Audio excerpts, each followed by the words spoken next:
Last year, or possibly the year before, I can't remember, I think probably the year before, I came across a gentleman called Rick Beato, who probably all of you know about because he's big on this YouTube and he makes some really cool videos about lots of things. Particularly I've enjoyed his looking at, he calls it what makes a song great. It isn't really what makes a song great, but it is some really interesting and enlightening stuff about songwriting and production and arranging and that sort of thing. So do check out Rick if you're the only person who plays guitar or bass on the internet who hasn't found him yet on YouTube but has already found me, because that would be really weird. Anyway, check Rick out. He did a video though, I've got a pen and a piece of paper, about the most important inventions in music. And I watched it with great curiosity and became progressively more perplexed by his choices. Yeah, there were like 20 of them. And when we got to the end, I was like, what? What? This is crazy. He has missed off some really big things. So here is my response to Rick. Hello, Rick. If you ever watch this, maybe in a decade's time, it might come across you. Probably not though.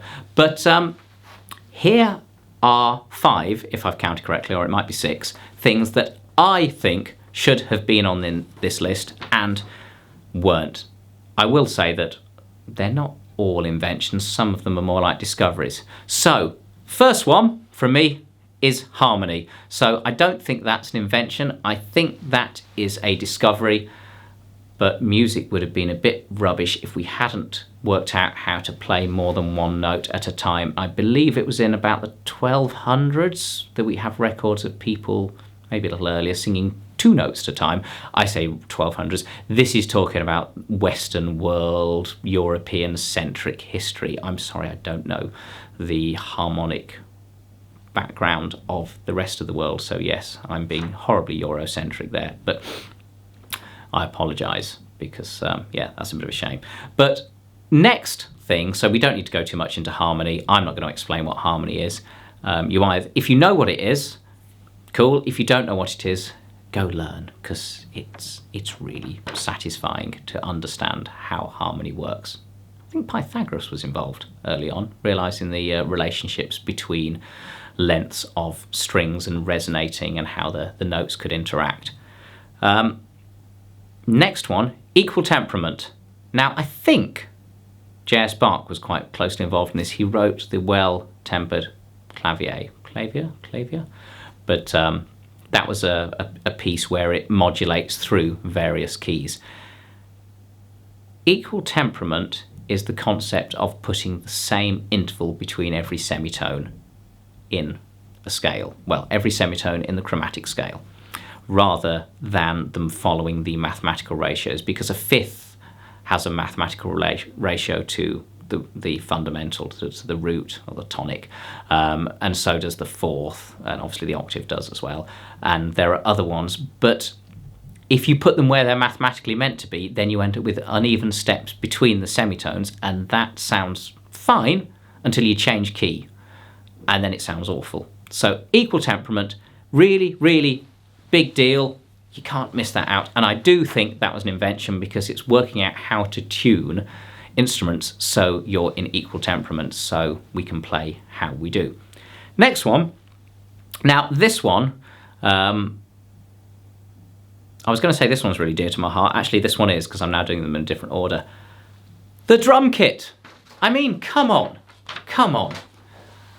As a bassist who loves the drums, I'd like to say that the drums are the most underappreciated instrument of the last century. I mean, my God, music would be so much less fun without drums, and all the music that's been done with what we could term as post drums, electronic drums, programmed drums, sample drums, whatever. They've all got drums at the centre of it, and we need to thank a gentleman of which only one photograph exists on the internet. He has an excellent moustache. I think the photograph is from 1896, and he invented the kick drum pedal. A gentleman from New Orleans called D.D. Chandler, and he made a pedal so he could operate the kick drum with his foot and therefore play a whole groove at once. Awesome. Well done, that man. D.D. Chandler, kick drum, drum kit. That is a big deal. I can't believe it wasn't on Rick's list. Really? I mean, come on. That's guitarist's view. I think he was a bassist first as well. It's even worse. I mean, we bassists at least should have some sort of empathy for the drums. You know, I know sometimes they're annoyingly loud, but that's why you need a barefaced bass cab. Then the drummer will no longer seem annoyingly loud. You will be able to, you know, work together in volumetric harmony. Intensity, volume-wise, I mean. Right, so the next one, this is, it's dear to my engineering heart as opposed to my musical heart. I can't believe you'd missed this off.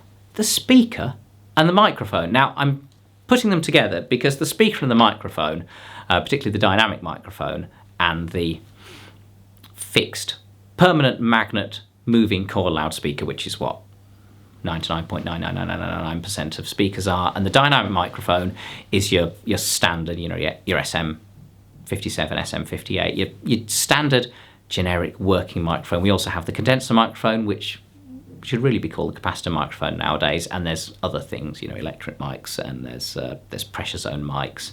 I don't think we have electrostatic mics. That'd be interesting. Anyway, all this stuff that's happened in music over the last 100 years, Rick put magnetic tape on this video. You can't put sound onto magnetic tape unless you have a microphone.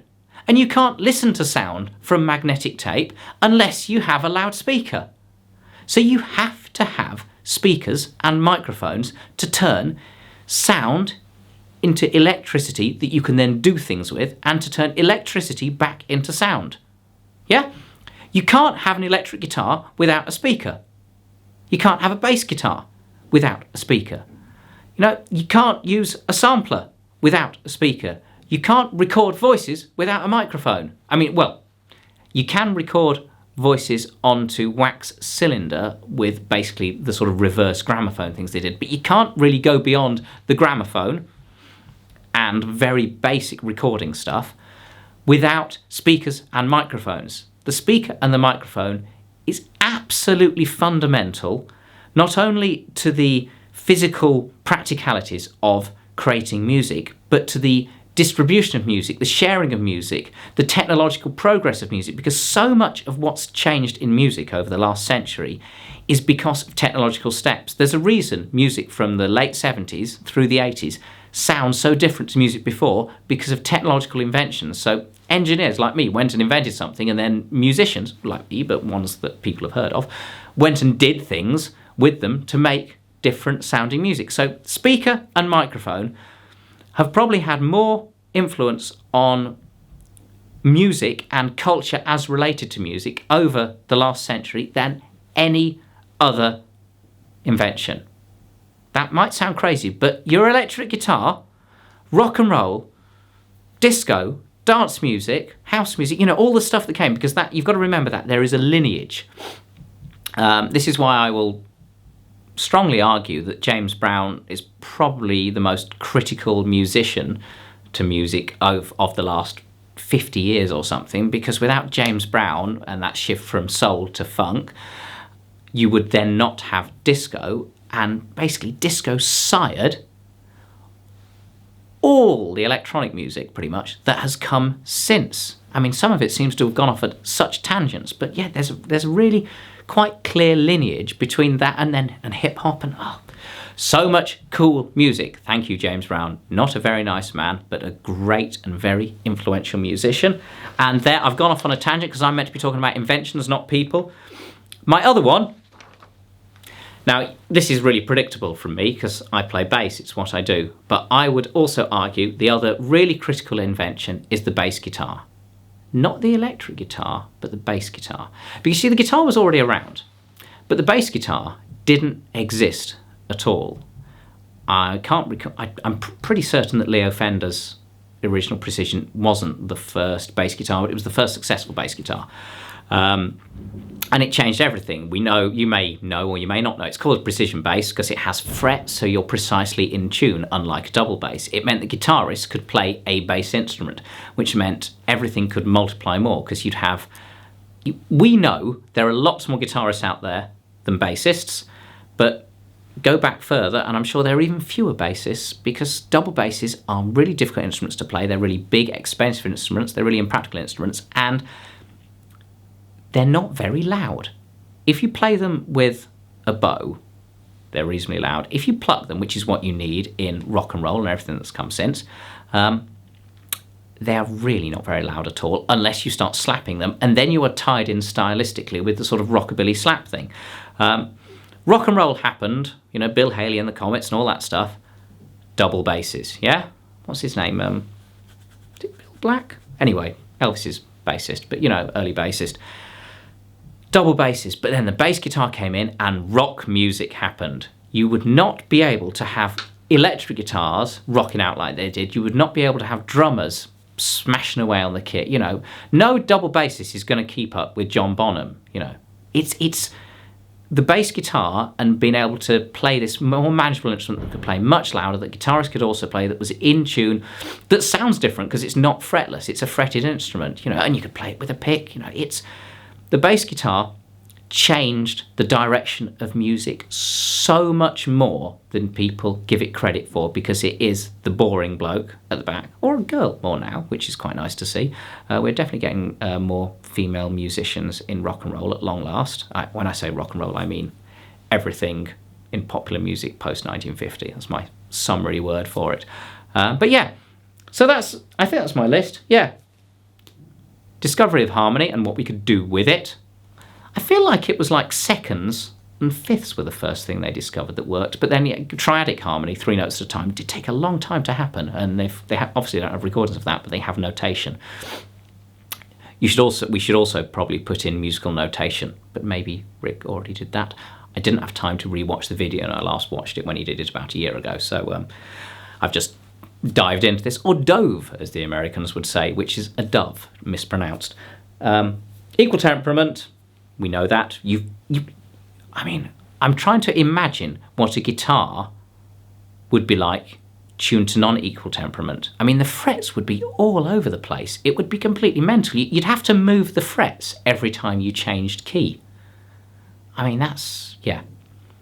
Yeah, I guess if you're playing a wind instrument or a fretless instrument like a violin, you just move your fingers a bit.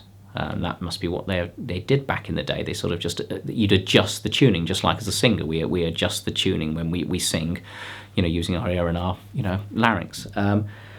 Speaker, microphone. I mean, really speaker, microphone. Drum kit, you know, obviously incredible world-changing thing. Bass guitar. So there we are. That's my 5 or 6, depending on how you count it. Inventions that changed music. Tell Rick if you know him. If not, tell me what you think should be on the list and why you think my things shouldn't be on the list. Then we can have one of those interaction things which the algorithms will probably like, because we are at the mercy of the robots. Don't tell them I know. Thank you. Goodbye. I've been Alex from Barefaced.